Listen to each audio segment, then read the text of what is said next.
चलिए बाबा, next chapter जो हम चालू करने वाले हैं वो है chapter of TCS. Again B graded chapter है, या टीडीएस या टीसीएस से एक क्वेश्चन पूछ लेते हैं। ध्यान रखिएगा, पढ़ के जाइएगा। ठीक है सर, पॉइंट क्लियर है? आ जाइए सर।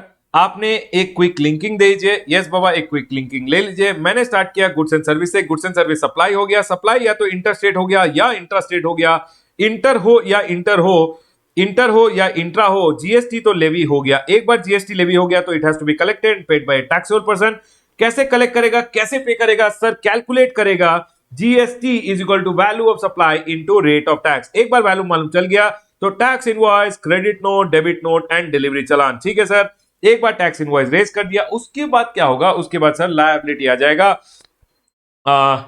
लायबिलिटी आने से पहले अकाउंट्स एंड रिकॉर्ड्स मेंटेन करेगा और गुड्स भेज देगा अदर पर्सन को with the help of A e-way bill. एक बार अकाउंट्स मेंटेन किया, ई-वे बिल रेज किया, अब लायबिलिटी आ गया। Liability comes at the time of supply. Sir input tax credit use किया, पेमेंट किया। पेमेंट करने के समय आया chapter of TDS, TDS under section number 51, और फिर आया टीसीएस अंडर सेक्शन नंबर 52। मैंने आपको बोला था 51 में करेंगे 2%, 52 में करेंगे 1%। आ जाइए शुरू करते हैं।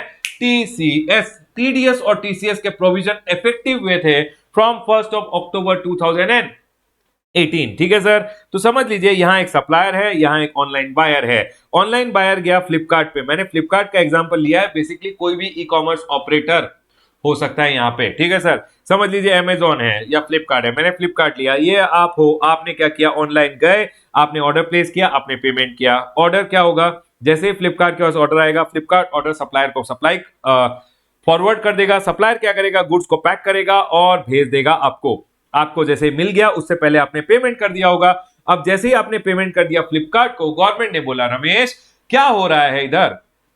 गवर्नमेंट ने फ्लिपकार्ट को बोला फ्लिपकार्ट तेरे तेरे थ्रू इतने लोग सप्लाई कर रहे हैं और ये लोग कहां बैठे हुए हैं मालूम ही नहीं चल रहा। घर के अंदर बैठ के सप्लाई कर रहे हैं और हम इन लोगों को पकड़ ही नहीं पा रहे हैं। तो गवर्नमेंट ने बोला बेटा फ्लिपकार्ट तू एक काम कर, तू जब इनको पेमेंट करे ना, तू जब इनको पेमेंट करे तो एक काम करना, समझ ले 50,000 रुपए का पेमेंट कर रहा है जो भी। इसने क्या किया? इसने इनवॉइस रेज करके फ्रंट पार्टी को भेज दिया ना, तो ये इनवॉइस में इसने चार्ज किया 50,000 रुपए प्लस जीएसटी। इसने अगर सीजीएसटी और एसजीएसटी इनवॉइस में चार्ज किया होगा तो तू 50,000 रुपए पे 0.5% सीजीएसटी, 0.5% एसजीएसटी डिडक्ट करना।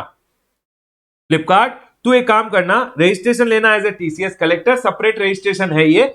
और ये जो टीसीएस कलेक्ट किया है 0.5% एंड 0.5% या 1% आईजीएसटी, जो भी टीसीएस कलेक्ट किया है ये गवर्नमेंट को पे कर देना।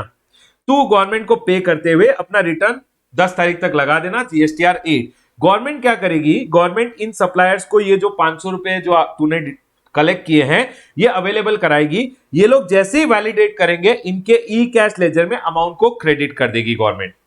तो बेसिकली इसमें क्या हुआ? इसमें जब फ्लिपकार्ट ने गवर्नमेंट को 500 रुपए दिए, गवर्नमेंट उल्टा रिवर्स कैलकुलेशन करेगा और बोलेगा ओ 500 रुपए का सप्लाई, 500 रुपए आए हैं, मतलब इस सप्लायर ने 50,000 रुपए का सप्लाई किया है थ्रू फ्लिपकार्ट। अब अगर ये सप्लायर्स, पहला बात तो इन सप्लायर को कंपलसरी रजिस्ट्रेशन लेना पड़ेगा क्योंकि ये सप्लाई कर रहे हैं थ्रू ई कॉमर्स। सेकेंडली ये सप्लायर्स ने अगर अपना रिटर्न में ये सेल डिक्लेयर नहीं किया तो गवर्नमेंट इनको पकड़ के बोलेगी बेटा सप्लायर तूने सेल डिक्लेयर क्यों नहीं किया। तो ये गवर्नमेंट को कन्वीनियंट हो गया। ठीक है सर, पॉइंट क्लियर है? अब सुन लीजिए, ये जो सप्लायर है ये because they are supplying through e commerce, इनको कंपलसरी रजिस्ट्रेशन लेना पड़ेगा। लेकिन सप्लायर ऑफ सर्विसेज के लिए अप टू 20 लाख और 10 लाख एग्जम्पशन दिया गया है। ठीक है सर। सर ये जो सप्लाई ई कॉमर्स ऑपरेटर है ये जब टीसीएस काटेंगे क्या 2.5 लाख रुपए का लिमिट देखेंगे? बेटा याद रखना, ई कॉमर्स ऑपरेटर जब जब पेमेंट आ रहा है थ्रू ई कॉमर्स, चाहे 1 रुपए का भी पेमेंट है, टीसीएस काटना पड़ेगा। और जब ई कॉमर्स ऑपरेटर टीसीएस काटेगा तो नेट टर्नओवर पे काटेगा। समझ लीजिए मैं एक सप्लायर हूं, मैं फ्लिपकार्ट के थ्रू सप्लाई करता हूं, 10 लाख रुपए का सेल किया इस महीना, 5 लाख रुपए का मेरे को गुड्स रिटर्न आ गया है, तो जो नेट वैल्यू है उसी पे टीसीएस काटा जाएगा। एग्रीगेट ऑफ टैक्सेबल सप्लाई, जो सप्लाईज रिटर्न हो गए हैं वो माइनस कर देना, net value of taxable supply पे टीसीएस आएगा। सेक्शन नंबर 9.5 जो होता है sir housekeeping, accommodation, transportation service, उन पे टीसीएस नहीं आता। ठीक है सर, पॉइंट क्लियर है? अब सुन लीजिए सर, समझ लीजिए एक महीने में एक टीसीएस कलेक्टर ने, मतलब समझ लीजिए फ्लिपकार्ट, अमेजॉन वगैरह ने सर एक महीने में कोई रिपोर्टिंग नहीं किया, कोई सेल का रिपोर्टिंग नहीं किया, रेक्टिफिकेशन कर सकता है, कब तक कर सकता है? In the month in which the error is noticed. लेकिन जब भी एरर को नोटिस करेगा तब जो टीसीएस अमाउंट पे करेगा उसके साथ इंटरेस्ट देगा 18%। सर मैक्सिमम टाइम लिमिट एक साल रिलेटेड रेक्टिफिकेशन करने का क्या होता है? नेक्स्ट ईयर 18th सितंबर और actual date of annual return whichever is earlier. ठीक है sir, actual date of annual return whichever is earlier. Sir अगर टीसीएस कलेक्टर ने टीसीएस कलेक्ट नहीं किया, कलेक्ट ओमिशन, नॉन कलेक्शन मतलब हो गया आपने ओमिशन किया है और आपको पेनल्टी आ जाएगा जो 10,000 रुपीज और TCS amount whichever is higher. मैं जो है 10,000 रुपीज और TCS amount whichever is higher बोल रहा हूं, ये सीजीएसटी है। Similar amount under SGST is also payable. ठीक है सर। उसके बाद लिखा हुआ है सर अगर सप्लायर चाहे तो क्या सप्लायर फ्लिपकार्ट वगैरह जो गोडाउन मेंटेन करते हैं उन गोडाउन में अपने गुड्स को रख सकते हैं? यस बाबा, फ्लिपकार्ट अगर अमेजॉन फ्लिपकार्ट वगैरह का कोई गोडाउन है और वहां सप्लायर अपना गुड्स रख रहा है तो कोई प्रॉब्लम नहीं है, बस आपको वो गोडाउन को या वो वेयरहाउस को डिक्लेयर करना है as your additional place of business. ठीक है सर। सर कब कब टीसीएस नहीं आएगा? सेम एज टीडीएस ही है ये। Sir transaction out of scope of supply है तो टीसीएस नहीं आएगा। ट्रांजेक्शन पे जीएसटी है ही नहीं तो टीसीएस प्रोविजन भी एप्लीकेबल नहीं है। ट्रांजैक्शन समझ लीजिए जिसपे रिसिपिएंट रिवर्स चार्ज में जीएसटी देगा तो उस केस में भी टीसीएस नहीं आएगा। सर ट्रांजैक्शन नील रेटेड है, होली एग्जाम्प्ट है तो उस पे भी टीसीएस नहीं आएगा। सर अगर समझ लीजिए ये वो सप्लायर हैं जिनको गवर्नमेंट ने एग्जाम किया अप टू 20 लाख 10 लाख, तो उस केस में अगर ई कॉमर्स ऑपरेटर टीसीएस काट लेगा तो इनको तो क्रेडिट नहीं मिलेगा। इसलिए अगर ये अनरजिस्टर्ड है, सप्लायर अनरजिस्टर्ड है तो टीसीएस प्रोविजन नहीं लगेगा, मतलब टीसीएस नहीं काटा जाएगा। सर अगर 95 वाले सप्लाईज है, हाउसकीपिंग, अकोमोडेशन, ट्रांसपोर्टेशन सर्विसेज, उन केस में तो आपको याद ही होगा सर ई कॉमर्स ऑपरेटर ही लायबल होता है तो उन केस में टीसीएस का प्रोविजन एप्लीकेबल नहीं होता है। ठीक है सर, पॉइंट क्लियर है। सर टीसीएस कलेक्टर को कोई एनुअल रिटर्न लगाना पड़ता है? यस बाबा, एक बार साल खत्म हो गया बाई 31 दिसंबर उनको जीएसटीआर 9B फाइल करना पड़ता है। सर समझ लीजिए इसने दिखाया, फ्लिपकार्ट ने दिखाया कि आपने सेल किया 10 लाख का, आपने अपने सेल में दिखाया है सिर्फ 8 लाख रुपए का सेल, तो सर गवर्नमेंट क्या करेगा? इसको बोलते हैं मिसमैच। गवर्नमेंट बोलेगा फ्लिपकार्ट ने बोला तूने सेल किया 10 लाख का, तू बोल रहा है तू सिर्फ 8 लाख का सेल किया, जो मिसमैच हुआ है उसका क्या करना? उसको हाथों हाथ रेक्टिफाई कीजिए। रेक्टिफाई नहीं किया तो आपके आउटपुट टैक्स लायबिलिटी में ऐड कर दिया जाएगा। देखिए यहाँ पे क्या बोला गया है, सप्लायर का जो जीएसटीआर 1 है जिसमें समझ लीजिए आपने 8 लाख दिखाया, to be matched with e commerce operator का जीएसटीआर 8, समझ लीजिए ई कॉमर्स ने बोला आपने 10 लाख का सेल किया है, एनी डिस्क्रिपेंसी दोनों को कम्युनिकेट कर दिया जाएगा और आपको रेक्टिफाई करना है। Means it will be communicated to the supplier और ऑपरेटर, और जिसको रेक्टिफिकेशन करना है, समझ लीजिए सप्लायर को करना है सप्लायर रेक्टिफिकेशन करेगा, अगर ई कॉमर्स ऑपरेटर को करना है तो वो रेक्टिफिकेशन करेगा। अदरवाइज जो भी अमाउंट है उसको ऐड कर दिया जाएगा सप्लायर के आउटपुट टैक्स लायबिलिटी में along with interest at the rate of 18%, जब से वो लायबिलिटी था तब से लेके due date to the date of payment तक आपको इंटरेस्ट देना पड़ेगा। ठीक है सर, पॉइंट क्लियर है। देखिए ई कॉमर्स ऑपरेटर को सर रजिस्ट्रेशन कहां लेना है? क्योंकि सप्लायर और बायर हर एक स्टेट में होता है। समझ लीजिए मैं फ्लिपकार्ट हूं, मेरा ऑल ओवर इंडिया सप्लायर है, ऑल ओवर इंडिया बायर है, तो इस केस में ई कॉमर्स ऑपरेटर को हर स्टेट में रजिस्ट्रेशन लेना पड़ेगा। रजिस्ट्रेशन कैसे लेगा? पार्ट ए में डालेगा जिस स्टेट में रजिस्ट्रेशन चाहिए, पार्ट बी में हेड ऑफिस का एड्रेस डालेगा और रजिस्ट्रेशन ले लेगा। ठीक है सर, पॉइंट क्लियर है। सर अगर जीएसटी अथॉरिटी चाहे greater than equal to deputy commissioner तो e commerce operator Flipkart Amazon वगैरह को नोटिस इशू कर सकती है और बोल सकती है कि इस सप्लायर ने कितने सप्लाई किए थ्रू यू, हमें जानना है। तो sir notice by the GST authority greater than equal to deputy commissioner requiring e commerce to furnish detail of supplies of good services affected through it. कितना सेल हुआ तेरे थ्रू, ये सारे सप्लायर्स का मेरे को डिटेल चाहिए तो आपको देना पड़ेगा। Details of stock maintain by the e commerce, ये जो ई कॉमर्स ऑपरेटर इसने कितना स्टॉक किस सप्लायर्स के बेसिस पे मेंटेन, किस सप्लायर के बिहाफ में मेंटेन करके रखा है, सारा डिटेल देना पड़ेगा। नहीं दिया विद इन 15 डेज तो पेनल्टी लगेगा up to 25,000। TDS and TCS का डिफरेंस मैंने यहां पे दे दिया है। टीडीएस होता है 2%, टीसीएस होता है 1%। टीडीएस रेसिपिएंट काटता है जो गवर्नमेंट डिपार्टमेंट होता है, टीसीएस ई कॉमर्स ऑपरेटर काटता है। सर टीडीएस ऑब्लिगेशन सिर्फ नोटिफाइड रेसिपिएंट पे आता है, 4 बोला है मैंने, department of central government, state government, local authority, governmental agency and notified category. TCS her e commerce पे आएगा जो पेमेंट कलेक्शन प्रोसेस में इन्वॉल्व है। Sir TDS is only when the value of supply is greater than 2.5 lakh, मतलब contract value या value आप देख लीजिएगा, अगर कॉन्ट्रैक्ट नहीं है तो वैल्यू देख लीजिएगा, invoice value greater than, invoice value नहीं, invoice value minus GST greater than 2.5 lakh है तो टीडीएस आता है। टीसीएस तो कोई अमाउंट एप्लीकेबल नहीं है। It is if e commerce is collecting the consideration TCS is applicable. यहां रिटर्न जीएसटीआर 7 है, यहां स्टेटमेंट जीएसटीआर 8 जाता है। ठीक है सर, इतना याद है हमें।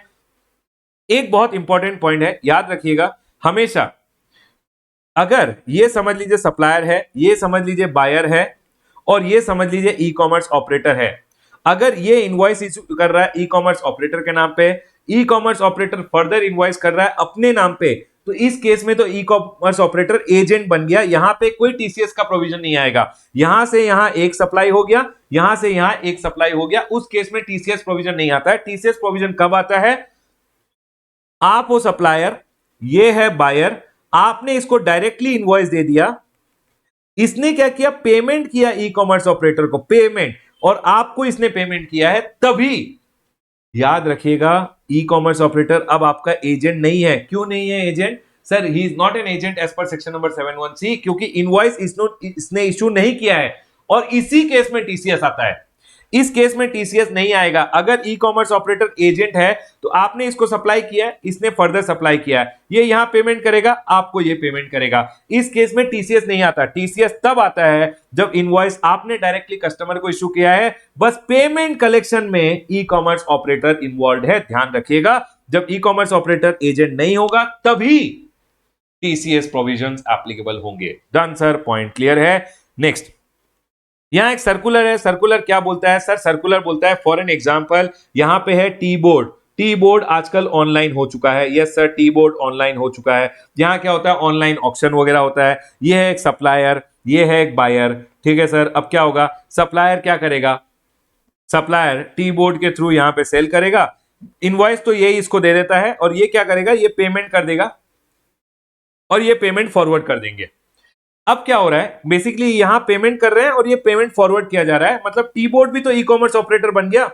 तो गवर्नमेंट को लोगों ने पूछा क्या टी बोर्ड भी टीसीएस काटेगा? गवर्नमेंट ने बोला यस, टी बोर्ड भी टीसीएस काटेगा, क्योंकि टी बोर्ड भी ऑनलाइन ई कॉमर्स ऑपरेटर है। यहां से पेमेंट यहां जा रहा है, यहां से पेमेंट यहां आ रहा है, ये इनवॉइस यहां दे रहे हैं। इन केसेस में टी बोर्ड को भी टीसीएस काटना पड़ेगा। ठीक है सर, अब समझ लीजिए यहां पे एक ऑक्शनियर है, ऑक्शनियर है, ऑक्शनियर के लिए जो भी पेमेंट वगैरह करना है ऑक्शनियर को, क्योंकि उसने ऑक्शन कराया है, वो भी पेमेंट बायर सेलर क्या करते हैं, टी बोर्ड को पे करते हैं और टी बोर्ड क्या करते हैं, ऑक्शनियर को पेमेंट कर देते हैं। इस केस में भी क्योंकि ई कॉमर्स ऑपरेटर ऑनलाइन है, मतलब टी बोर्ड जो है वो ई कॉमर्स ऑपरेटर है, जब भी वो पेमेंट कलेक्ट करके पेमेंट ऑक्शनियर को दे रहा है तो उस पे भी टीसीएस प्रोविजन एप्लीकेबल होंगे। यही बोला, TCS shall be collected by the tea board from the seller, that is the tea producer, on the net value of supply of goods, that is tea, and from auctioneer on the net value of supply of service, that is brokerage। यहां क्या हो रहा है, tea board के through दो supplies हो गए। एक नंबर 1, इसने यहां पे चाय बेच दी और ऑक्शनियर ने ऑक्शन की सर्विसेज दे दी, तो दोनों का ही पेमेंट जब टी बोर्ड करेगा तो tea board being an e commerce operator TCS provision से कंप्लाई करेगा, टीसीएस काटेगा, फिर पेमेंट करेगा। डन सर, पॉइंट क्लियर है। मेरे को लगता है यहां पे आपको ध्यान रखना चाहिए कब कब टीसीएस नहीं आएगा। सेकेंडली आपको ध्यान रखना चाहिए कि सर टीसीएस जब काटा जाएगा तो किस अमाउंट पे काटा जाएगा। Yes sir. थर्डली आपको यह भी ध्यान रखना है कि सर फ्लिपकार्ट एजेंट नहीं होना चाहिए। जब भी सेल हुआ है, पेमेंट आ रहा है ई कॉमर्स के थ्रू, तभी टीसीएस प्रोविजंस एप्लीकेबल होंगे। यस सर, पॉइंट क्लियर है। यहां मैं अपना discussion relating to TCS close करता हूं। एग्जाम में क्या होता है, कभी टीडीएस से 2 क्वेश्चन छोटे छोटे पूछ लिए, टीसीएस से एक छोटा सा क्वेश्चन पूछ लिया, 3 क्वेश्चन का 6 मार्क का क्वेश्चन दे दिया आपको, इसलिए अच्छे से करके जाइएगा। डन सर, पॉइंट क्लियर है। क्वेश्चन आंसर्स अच्छे से प्रैक्टिस कर लीजिएगा। यहां मैं अपना चैप्टर ऑफ टीसीएस क्लोज करता हूं। वीडियो पसंद आया हो तो प्लीज कमेंट करके जरूर बताइएगा कि सर मजा आया या नहीं। यस सर, पॉइंट क्लियर है। चलिए बाबा, आज का डिस्कशन यहीं क्लोज करते हैं। 5 चैप्टर मैंने करा दिए हैं, TDS, TCS, payment of taxes, ISD and job work. 5 chapter का क्वेश्चन आंसर्स प्रैक्टिस कर लीजिएगा। कल मिलते हैं, नेक्स्ट चैप्टर का डिस्कशन शुरू करेंगे। राइट सर, पॉइंट क्लियर है। चलिए बाबा, टेक केयर, बाय।